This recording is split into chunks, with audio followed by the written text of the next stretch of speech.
But it is a weird thing. We were in the first studio where you came in 2004. Do you remember who was right next door to us? No, it was in Midtown. I remember it was in Midtown. It's right at 34th and Park. Is that building that's like catty corner? It's like turned sideways. Yeah. And it's right by the most dangerous pedestrian intersection in Manhattan, where like more people are killed crossing that street than any other street in Manhattan. I'm sure that's true. If you say it is, I'm sure it's true, and you've researched it. It was a weird place to work. And I used to get there at 3 a.m. Yes. Anyway.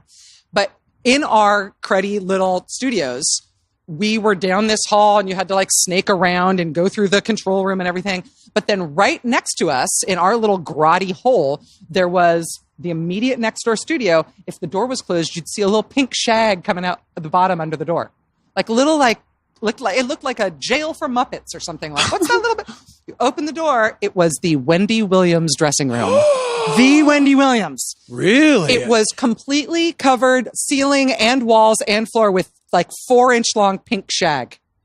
I had no idea. It was like looking inside a Muppet. For people who don't know, maybe who don't know who Wendy Williams is. The Wendy Williams Show. Google it. You will spend a long time. She is an icon, a legend in radio. Astonishing. Yes.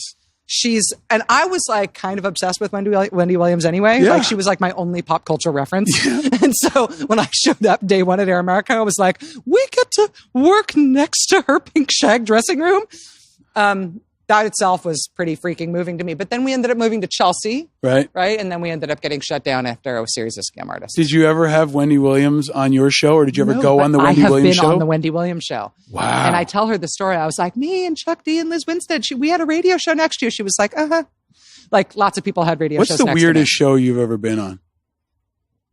Other than your own, right?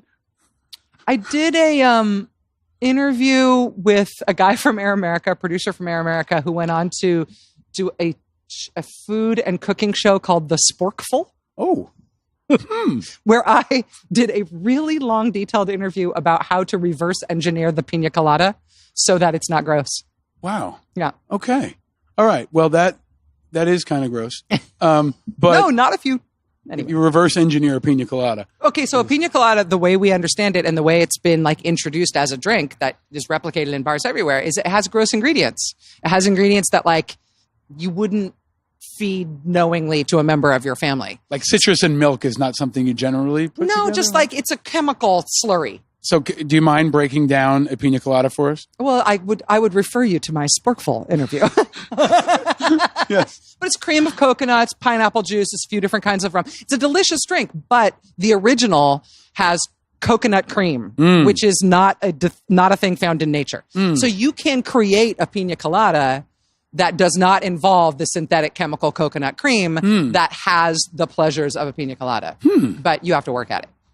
I'll walk you through it. I love this. Yeah. I love this. Okay, so and I want to be mindful of your time because you've got to perhaps cover a war with Iran this evening. Can we talk about war with Iran for a second? Yes, please. So there was it Ben Rhodes who said like it's the foreign policy blob, like there's the national security permanent infrastructure in Washington, like the think tank culture. I think he called them the blob. Right, which is true, right? I think that exists. I wrote about it in Drift. I feel like in Republican politics, there is a permanent blob of national security-minded folks who are professionally interested in stoking war with Iran. Like there's just like that's an industry in Republican and conservative politics. Let's have a war with Iran. Let's not have a nuclear deal. Let's rejigger all of our alliances so as to maximize the possibility that we have war with Iran. I've never understood why they want a war with Iran so badly, but they are ascendant now within Trump's foreign policy establishment. The president has no connection to foreign policy whatsoever and doesn't understand it when he even tries to talk about it. But given that this is a permanent lobby inside the United States, why are we about to have a war with Iran now? I feel like they always want it. They're always angling for it. I mean, because Bolton is now the king of the blob, and Bolton's got his hands on the wheel. So it's just that they can. I mean, it's a confluence of events where now you've got potentially, this is what Bolton arguably has always wanted, to be in the position to the blob, or maybe the Borg might be a better reference for like Star Trek geeks, right? But this has been a culmination of many strategies and efforts over the years, and now there's an opportunity, right? I mean, if that's your goal, and their is to create opportunity war with is Iran. we're in control, and there's a president. Well, it's not just it's the president, and it's the fear in Israel, and it's maybe the American public's distraction with everything else. It's a disconnected military. It's perhaps a shooting at a ship in a Gulf, right? That is enough to spark a war, like the Gulf of Tonkin. I mean, if you want to create a war, you know this better than anybody. You can create a war if the factors are in play and there's enough softness in places. You can start a war. And it's not just people in the U.S. who want a war with Iran. There are plenty of people around the world who would like to see us in a war with Iran. So the alliance ends up being us, Israel, and Saudi Arabia. And who knows who else? Right. I mean, we'll find out. You never know, right? Like we would have thought when I invaded Iraq, when we went into Iraq, we would have thought we would have the Turks, right? We thought Turkey would be with us. Yeah. I was supposed to come down through the north. With our division was supposed to come down into Iraq from the north. The Turks said no, and so we came up through the south. I don't think you know until it's time to pick sides in the dodgeball game, and you're like, okay, pick a side. We won't know where people shake out, right? But why? So I totally agree with you in terms of John Bolton's life mission. This is what you and I talk about when we're not talking about Pina Coladas and old cars. But why is John Bolton a professional let's have a war with Iran Republican? Like I realize there is a whole class of them. I don't know if understand he's a professional, but he is. I mean, that's his whole life. He is the guy, right? If you were going to pick a fight with Iran and you're in the Republican establishment, you're going to probably, especially this crew of Republicans, Bolton is going to be the guy they choose. He's going to be the guy you make the captain of the dodgeball team, right? Like, and in some ways, maybe this is what he's waited for his entire life, is this moment to be in this position where he thinks he's Kissinger or he thinks he's something else. And I think it's backwards. I think that there was who was the first national security advisor? Well, he's due to be sentenced soon, General Flynn. Yeah. And then McMaster ends up being too normal. Right. Has to be destroyed, minimized, and then cast out. Right. I'm surprised they're not. Are they revoking his security clearance and having Bill Barr started a criminal investigation against him? Not yet, maybe. But coming. Yeah. Right. And so now we need a new national security advisor. Who else wants the job? And John Bolton, who is lived his life on the ragged peripheral edge of hawkish Republican, let's have a war with Iran politics, is like, I'll do it. Are you kidding? There's a vacuum. I'll take it. Right. A guy like him could never get a national security advisor job in anything other than the kind of vacuum that was created in the Trump administration. And he gets in there and immediately starts working on, all right, let's start this war with Iran.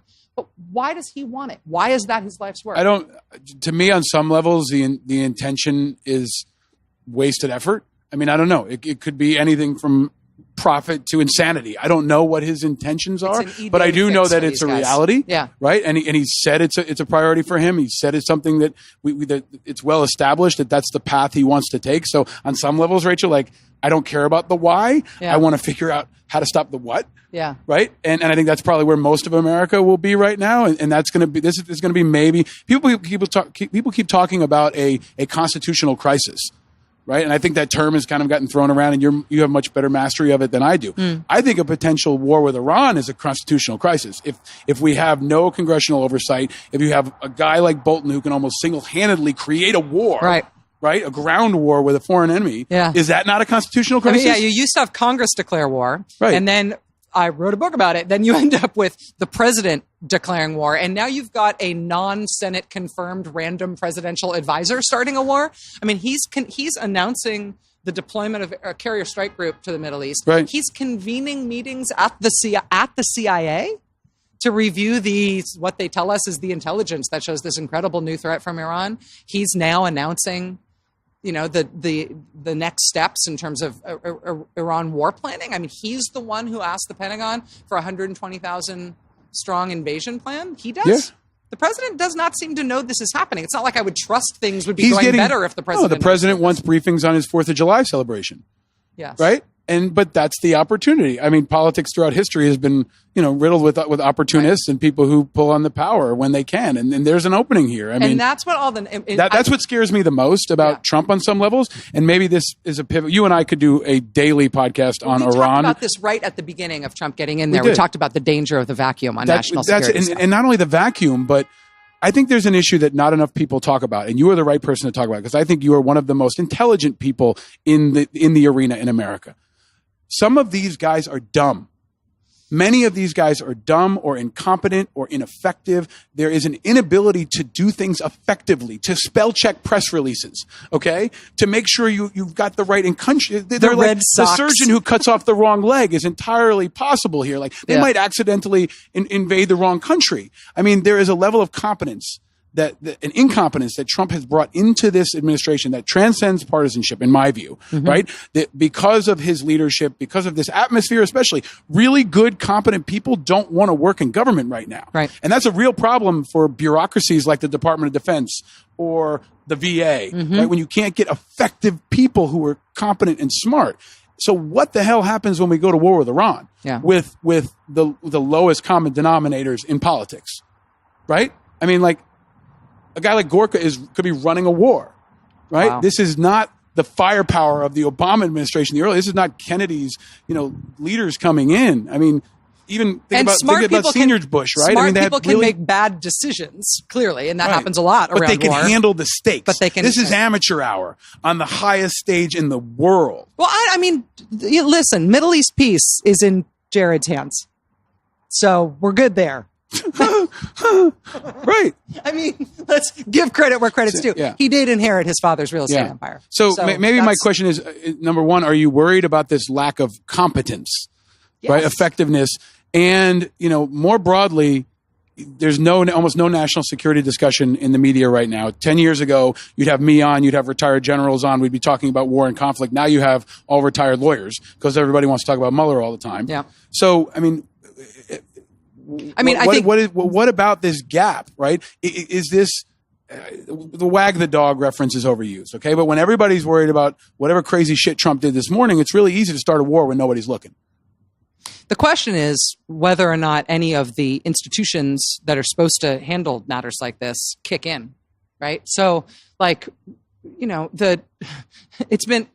a totally separate issue. Take trade, right? In this tariff game that we're playing with China, where the president clearly does not understand literally what the noun means, let alone what the dynamics are that he set in motion here.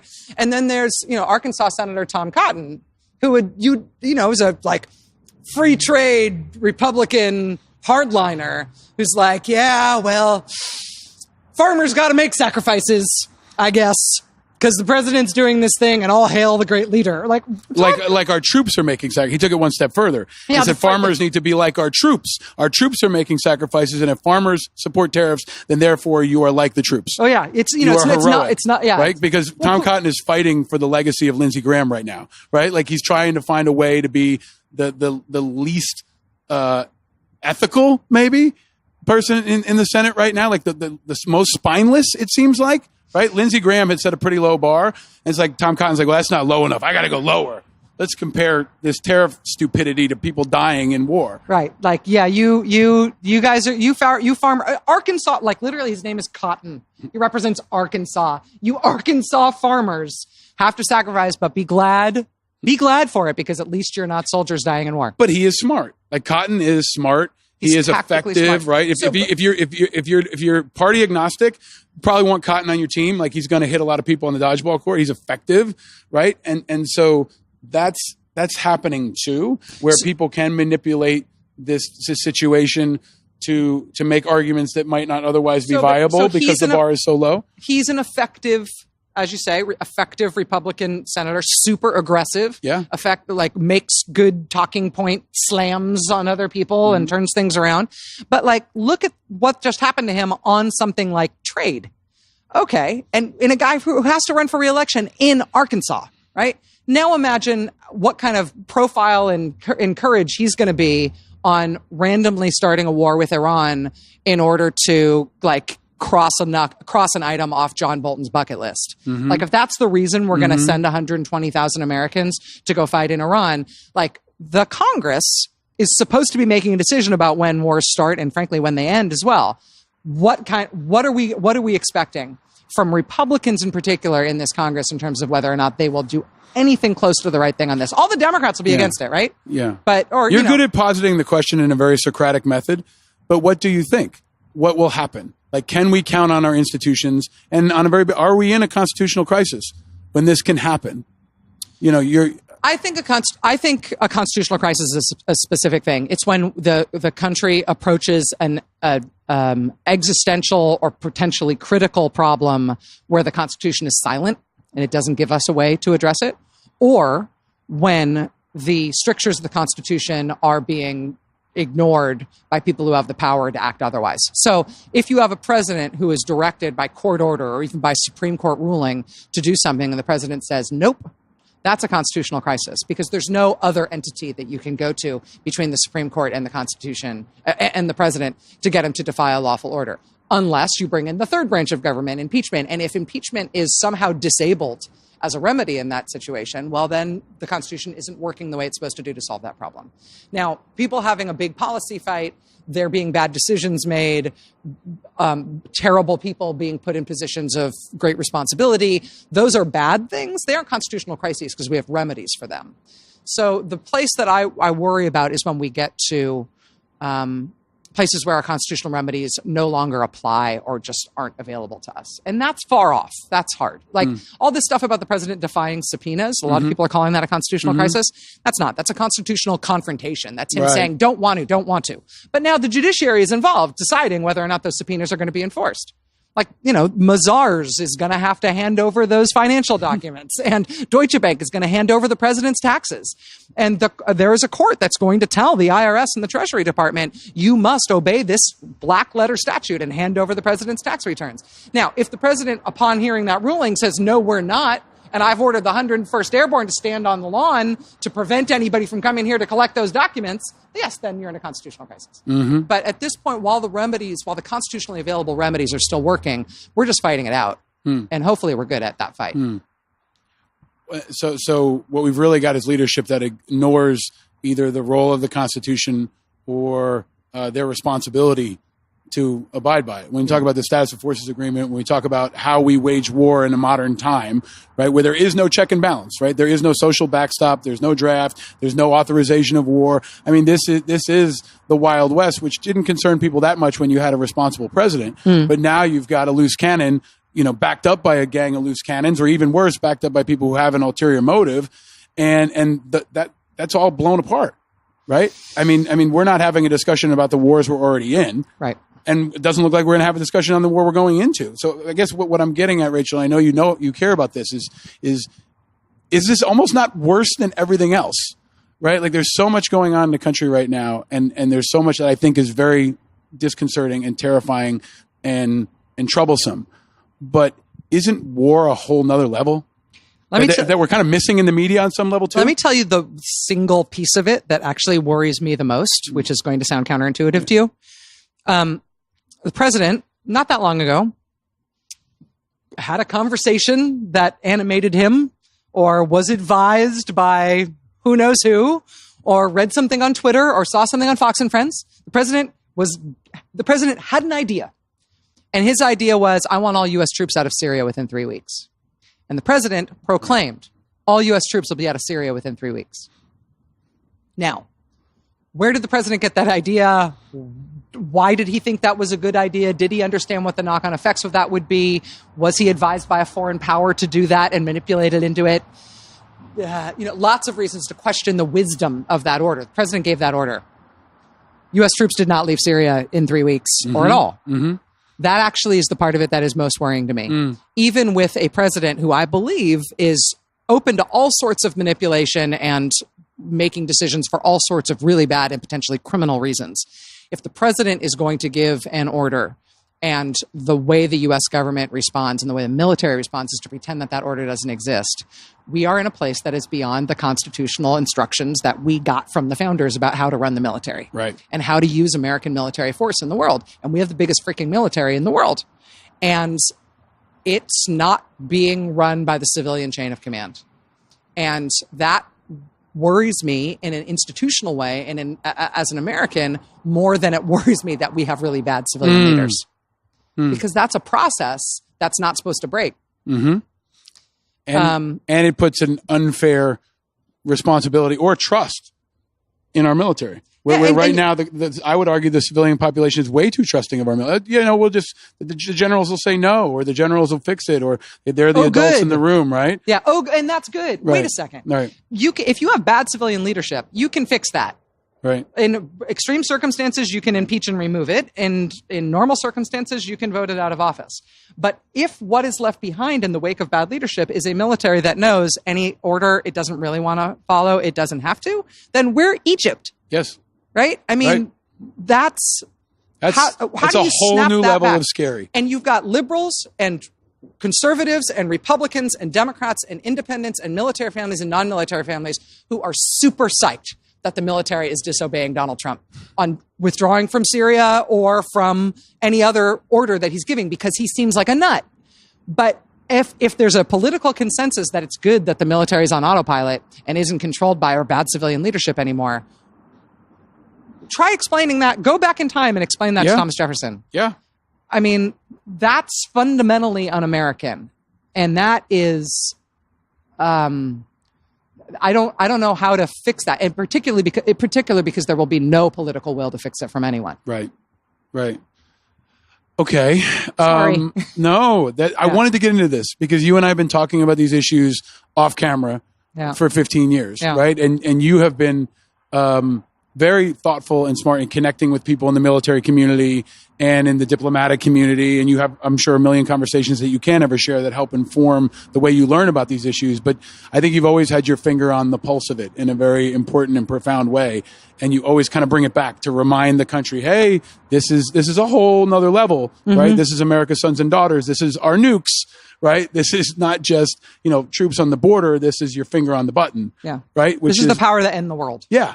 Right. That's it. So, okay, we're definitely going to need more drinks. But a question I ask every guest. Yeah. What's something, Rachel Maddow, that makes you angry? And I want to thank you for wearing our new gear. We have new American-made Oscar Mike gear that you can find at the angryamericans.us website. You actually went out and bought. Of course I did. You posted on the Instagram that you had these shirts, and I was like, how quick can I get it? You're such a good friend. You make cute shirts. They're very comfortable, and they're made in America. They're made in America. They're made in America by a veteran-owned company. And they have a very easy-to-use interface. They will be very happy to hear that. It's true. Like if you tweet about it, we will find out how good their interface is. I'm not a shopper. Like, I'm not good at shopping. I get easily frustrated. Yeah. I'm happy they got it to you in time. I'm like, that's amazing because they only went up like 4 days ago. So I'm on it. Yes, I'm on it. Yes. Okay. But what's despite my T-shirt, I am not a very angry person. Yes. Which I think you know. Yes. I am full of emotions, but anger is not up there for me. But I talk about it in terms of a righteous anger. Yeah. Right? Something that inspires people to change and fuels the civil rights movement and other things. So there could be, we talked about scooters, but what's something that does make you angry? You're not an angry person, but might, inspire your ire. Well, it's a downer, but yes, just talking about what we were just talking about in terms of national security and whether there's a correction inside the government. Right. I think at the end of the day, when Mitch McConnell finally goes away, when he finally leaves the Senate, I think that his legacy as a leader in the Senate through these times will make a lot of people angry, and probably including me. I just think, I know he's just one guy among a million in Washington, but you look at what he's done and what he's tried to do. What is the most important thing for Mitch McConnell in the U.S. Senate? What is his number one priority and his most longstanding priority? Money in politics.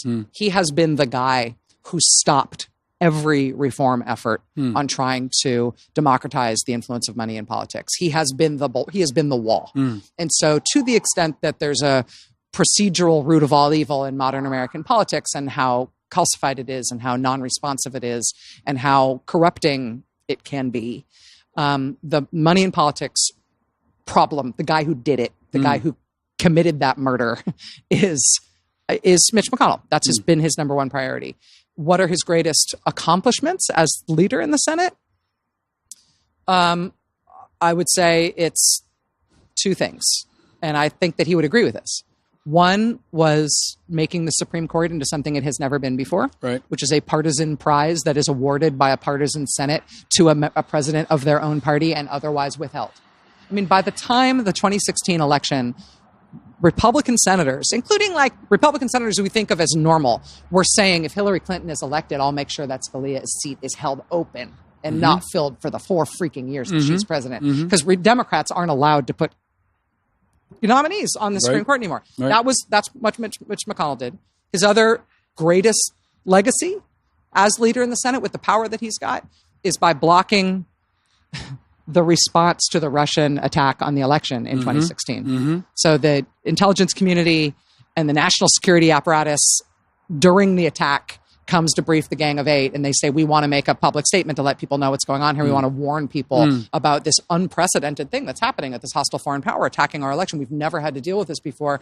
And people don't realize the scale of what's going on here. And Mitch McConnell is the one that says, over my dead body, if you do that, I will accuse you of partisan politics. So you put those 3 things together and add the icing on top of the cake, which is that he has turned the Senate into such a miserable freaking place for both Democrats and Republicans that even the reasonable Republicans just don't want to be there anymore because it's eating their souls. You know, people like Jeff Flake and Bob Corker and all these other people who have plenty of years ahead of them if they want them don't want to be there anymore. And so people who actually might want to do something other than being a partisan cannon have no reason to be there, and so they all flee. And so we're left with the worst. We're left with the Senate becoming increasingly, like the green room at a B-list talk radio show in the 80s. I mean, that's all one guy. That's all Mitch McConnell. And if you take him out and you put somebody in there who's a patriot, and you put somebody in there who's an institutionalist who actually has an interest in doing anything about governing, the whole country's trajectory is very, very different for this decade and beyond. He's been an incredibly effective person, and everything he's done is to the detriment of the institutions this country needs to fix the problems that we have. And he has disabled us and hurt the country in myriad ways that will be really, really, really hard to undo after he's gone.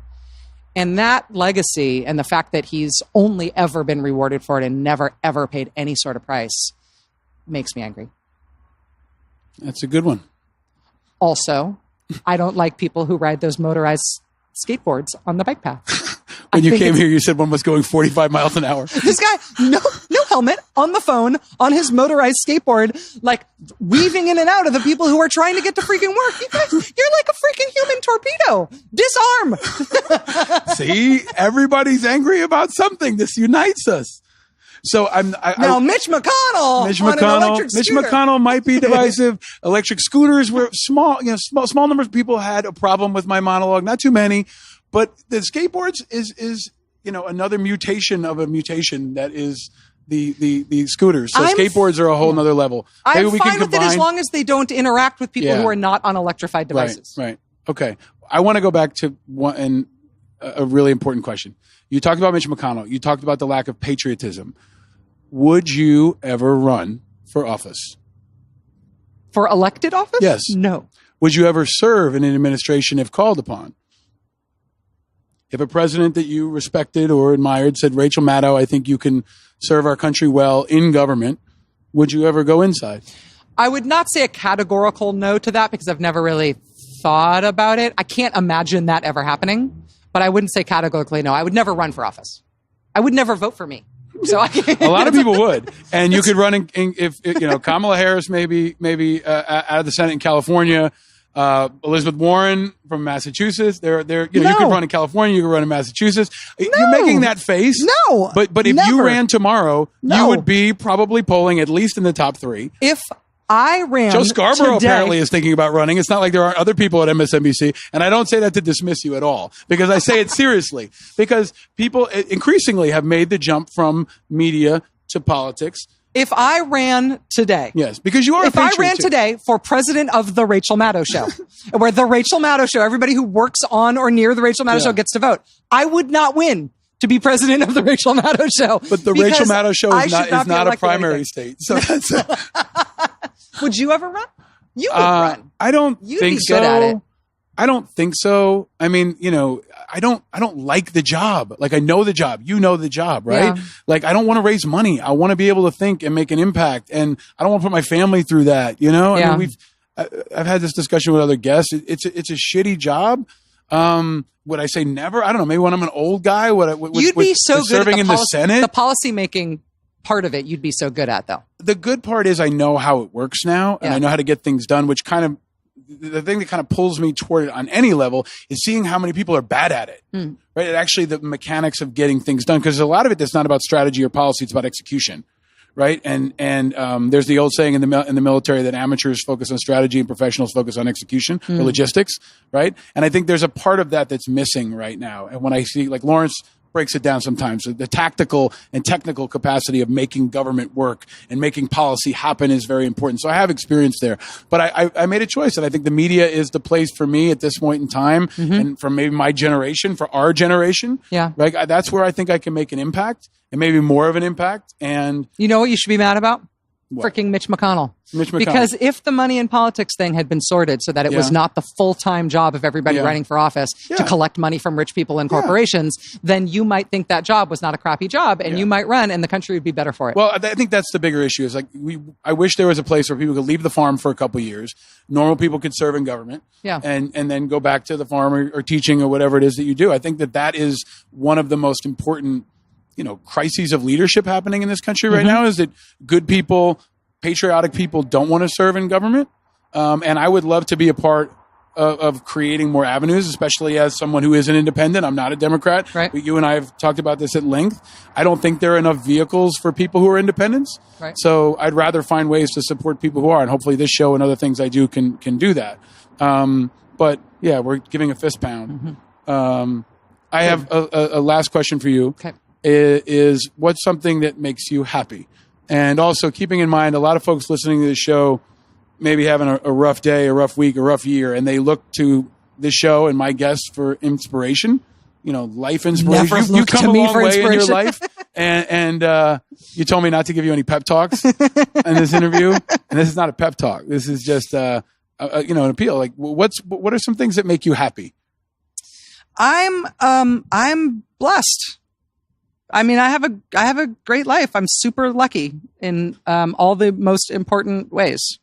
I mean, the true answer is that compartmentalization makes me happy. I like that I have learned in my 40s to put my, to make my life a little bit of a bento box. Like, oh, look, it's not stew. Like, there's a main course, there's side courses, and there's little compartments between them. It's a TV dinner. Yeah. And life is a TV dinner. Figuring out that the brownie should be separate from the Salisbury steak, should be separate from the succotash, was an important development in terms of my happiness. Like, I have a great partner. We have a great family life. We have great extended family. I leave New York the second that I'm not working, and I live in rural Western Massachusetts, and my life there has nothing to do with my media life here. And I'm blessed and happy for that. And figuring out that it was a good idea not to work 24 hours a day, 7 days a week, and to have things in my life that use my brain differently, to, be outside, to go fishing, to drive, to listen to music. Like, I'm happy for having figured that out. And that's the way the rest of my life goes. Fishing is very important to you. Fishing is very important to me. Fishing more than catching. Fishing more than catching. I am not a fishy person, it turns out. Dogs are very important to you? Dogs are important. Dogs make you happy? Do you know what I mean when I say I'm not fishy? I do. No, you don't. No, I don't. No, I don't. You're like, I'm thinking about this, and no. No, I can generally keep up with you a lot, but sometimes I can't. So, do you ever go fishing? No. You, as a kid, I did a lot with my dad, yeah. Like, I like fishing more now that I'm older. Yeah. I was definitely too impatient for fishing for many points in my life.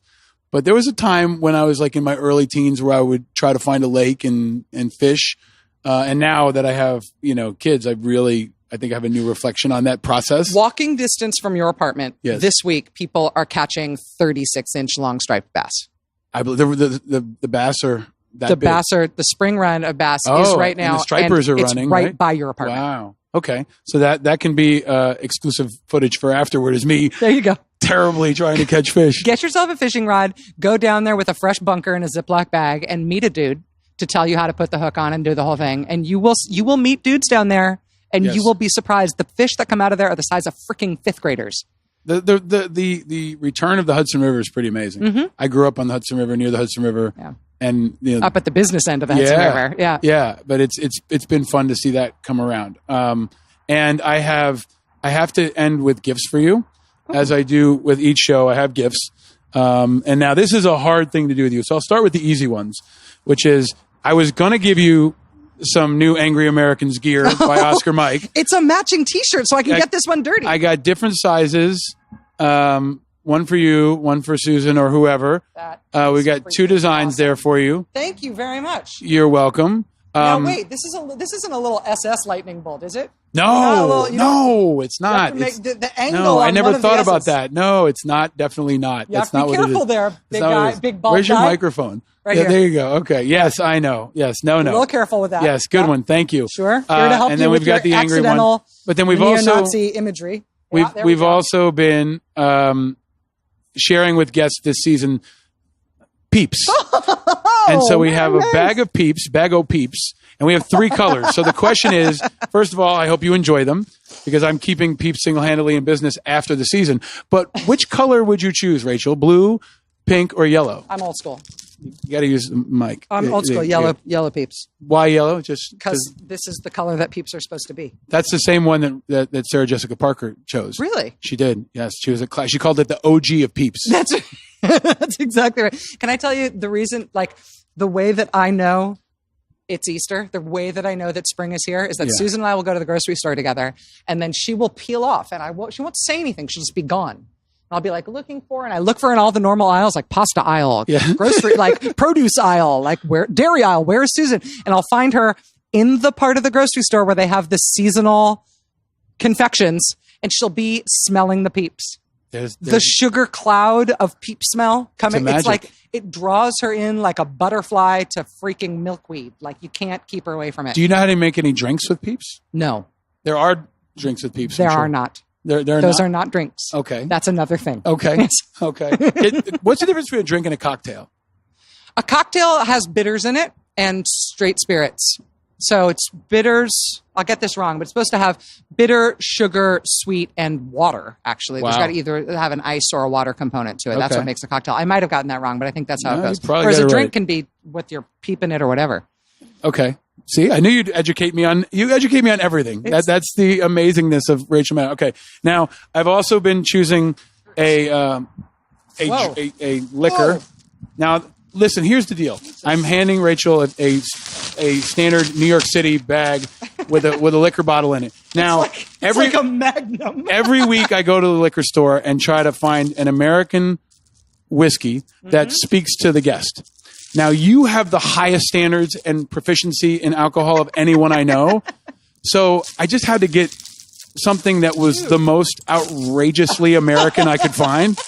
It's the size of like a you have to use weapon. You have to use the mic. size of a large weapon. It is very gigantic. This is Eagle Rare is really good bourbon. It is, but it also has a giant eagle on it, and it's gigantic, and it comes with a motorcycle. And it's called Eagle. Wow. It's the most America thing I could find. This is 1.75 liters of Eagle Rare bourbon. Almost as big as the bottle of champagne you sent me when I stepped down as the head of IAVA. I'm the only person who's bigger than my son. I am the only person who sent you champagne for quitting your job, aren't I? Absolutely. Yeah. And it was amazing. Because I was like, you have been aiming your life at figuring out your transition for a long time, and you finally freaking pulled it off. That was graduation day, man. Well, thank you. It was a relief. It was like getting out of the army. Yeah. But you were there for us. One thing I have told people that you may not even remember.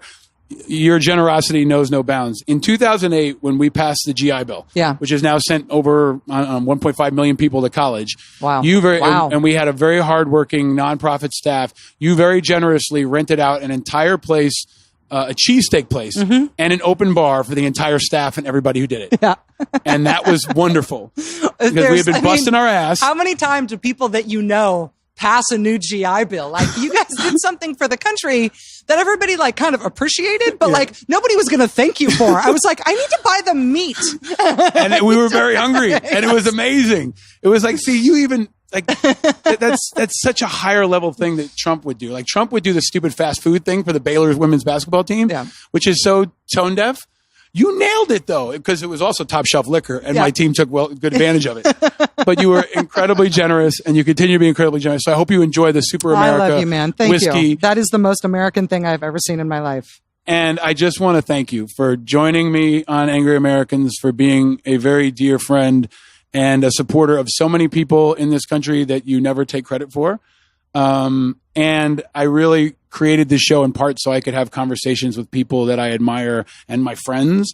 And you haven't been a person. I always wanted to have a show in part just so I could talk to you, because I feel so privileged to have had these conversations with you over the years. Yeah.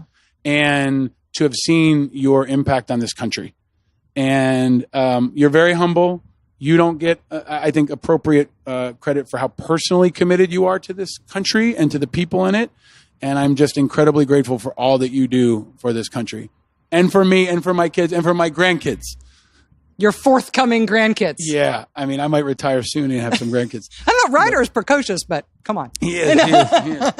But I mean it, and I want to thank you for always being there for so many of us, and for taking us through these troubled waters over the last few years and taking us ahead. And whenever this is done, you deserve a very, very big vacation with lots of fishing and bourbon and peeps. You will know that that's about to happen when we bring back the cocktail moment. That'll be my signal. Oh. I won't say that's what's going on. I will just subtly bring back the cocktail moment, and you will know that I believe we have turned the corner.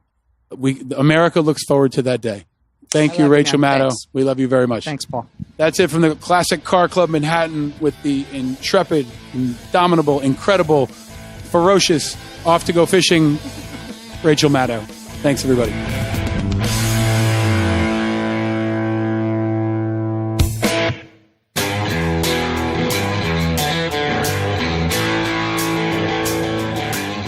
Look, this is more than a show. We're a community. A community of people who really care about their country, who care about others, and who care about keeping it real, and not taking it all so seriously that we can't have a good time and enjoy life along the way. But in this show and in this community, we will get shit done. We won't just complain, won't just scream at our screens and tweet at each other. We'll take action, because that's what this community does, and that's what Americans do. And that's what this show will do. And I want to ask you to keep it up.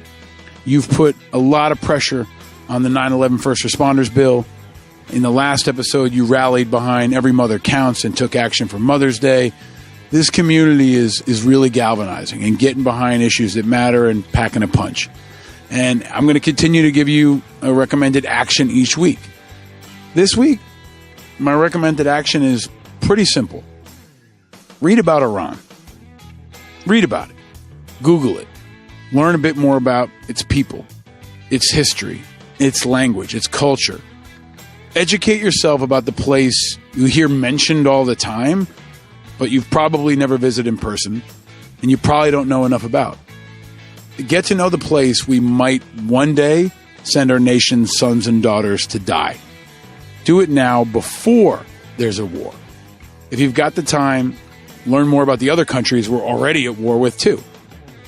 An educated citizenry is our most powerful national defense. So do your part. And if you're a farmer, especially this week, you get double credit. But if you've got a story to tell or a resource to share, use the hashtag Angry Americans and let me know. Don't just be angry, be active.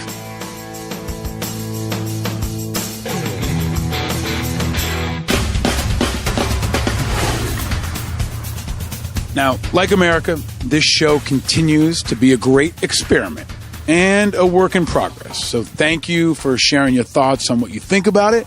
I've gotten tons of great emails, tweets, comments on our social media from many of you that have tuned in so far, and lots of suggestions on issues we should dig into. So keep them coming. I hear you, and I'll do my best to review them all and tackle as many as I can in episodes to come. And if you dig this show, please share it with your friends. Text them the link to angryamericans.us. Just 1 hour each week, and I promise you're going to leave informed, entertained, and inspired. And please go check out angryamericans.us. We got links to our YouTube page, which has videos of my entire interview with Rachel Maddow and with Peter Berg, Agent Pooh, Willie Geist. You can check out what the inside of the Classic Car Club looks like. You can also get clips from our On the Street segments when we went to the Statue of Liberty and Stonewall and other places. We're going to have more of those coming soon. And if this is your first episode, please go back and check out the others. Sarah Jessica Parker's episode got tons of great responses, and we've really been connecting with people all over the world. So go back and check that out, and please keep sharing it. We've also got killer Angry Americans merch up now. You can get the same t-shirt Rachel Maddow had on in this episode. They look super cool, and they're crazy comfortable. Perfect for Father's Day, which is coming soon, or for the beach, or for whatever you got cooking this summer. They're also 100% American made by the veterans of Oscar Mike. And this is something I'm going to continue to talk about. But this is an awesome company that does our merch. They are really in support of our mission. They live our mission every day, and you should look out for more cool stuff from them and events. We're going to have events coming soon. So huge thanks to the guys at Oscar Mike, especially Mark and Noah. I want to tell you about Noah Courier. Noah is the founder of Oscar Mike, and he's one of my heroes. He was one of the first Marines to cross into the border in Iraq. And at 21 years old, Noah was paralyzed from the chest down. But he turned his tragedy into triumph. He overcame the odds. He started a company from scratch, and he is kicking ass. He leads Oscar Mike, which has been featured in Fast Company and was recently on the show American Choppers. Check that out. And he also just hosted this year's National Quad Rugby Tournament in Rockford, Illinois. Quad rugby, wheelchair rugby. If you ever saw the documentary Murder Ball, that's what this is all about. And the guys from Oscar Mike hosted it a couple weeks ago. So Noah is a true badass. He's an American hero. He's an American success story. And Oscar Mike is a whole team of badasses. So I want to give them a massive shout out. And I hope you'll check them out and support our new merch at angryamericans.us. Also, a big shout out to the Classic Car Club Manhattan. They hosted us again this week. Had to move around a bunch of cars so I could sit down with Rachel Maddow and chop it up. But big thanks again to Jeanette, Phelan, and Phil for having our back. Eric Schonborn is just a genius. He does all our design work around Angry Americans and Righteous Media. Ben Stauffer shot the video with Rachel. Again, you can go to our YouTube page and watch the whole thing. Ben did an awesome job on that. Brendan Pfeiffer always has our back. Bill Schultz, our outstanding producer, for cranking out this episode, doing a great job. Cadence 13 has been giving us air support. Big thanks to them. Righteous Media for powering the whole enterprise. Angry Americans is just the first project from Righteous Media. Stay tuned for much more to come. Rachel Maddow, my guest this week, an amazing conversation. I appreciate all her time and her openness. And my wife, my family, my two boys, baby River is now smiling, which is amazing. My other son, River, wants to be a firefighter and an astronaut. And he's really excited to see Monster Jam next month. This is my plug for Monster Jam. If you've never seen Monster Jam, you're welcome. Most of all, my deepest thanks to you for tuning in. Thank you for sharing some of your busy week with me and for spreading the word about this show. Please keep in touch and please holler at me using the Angry American hashtag. And remember, it's okay to be angry and know you're not alone. We're all a little angry. And that's because we're paying attention. And together, we can turn that vigilant anger into positive impact. I'm your host, Paul Rieckhoff. Thanks for listening. Stay vigilant, America.